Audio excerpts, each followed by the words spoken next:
Hello everyone, কেমন আছো তোমরা সবাই? আশা করি অনেক ভালো আছো। আর আমি অনেক ভালো আছি। তো চলো তোমাদের আজকে ছাদ বাগানটা ঘুরে দেখাই। তো অনেকদিন তোমাদের ছাদ বাগানের ভিডিও তোমাদের সঙ্গে শেয়ার করে না, তো তাই জন্য আজকে ভাবলাম যে যাওয়াই যাক। তো ভেবেছিলাম যে সকালবেলা ভিডিওটা শ্যুট করবো, বাট এখন এত পরিমাণে ঠান্ডা পড়ে সকালবেলা যে ঘুম থেকে উঠতেই দেরি হয়ে যায়। তো কি আর করা যায় বলো, এখন ঘড়ি কাটায় বিকেল 4টে বাজে চললো। তো আমি তারপর এখানে চলে আসলাম ছাদে। তো তারপর ছাদে এসে দেখি এখানে বোগেনভেলিয়াটা এত সুন্দর ফুল ফুটেছে যে কি আর বলবো, মানে আমি চোখই ফেরাতে পারছিলাম না। আর তাছাড়া অন্য গাছগুলোতে অনেক ফুল ফুটেছিল।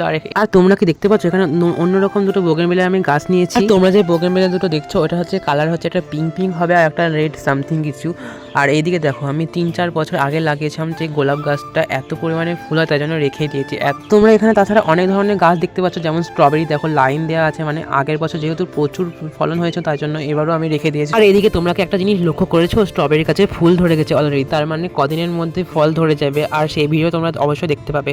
তো আজকে আসি, আবার দেখাবে অন্য কোনো ভিডিওতে। বাই।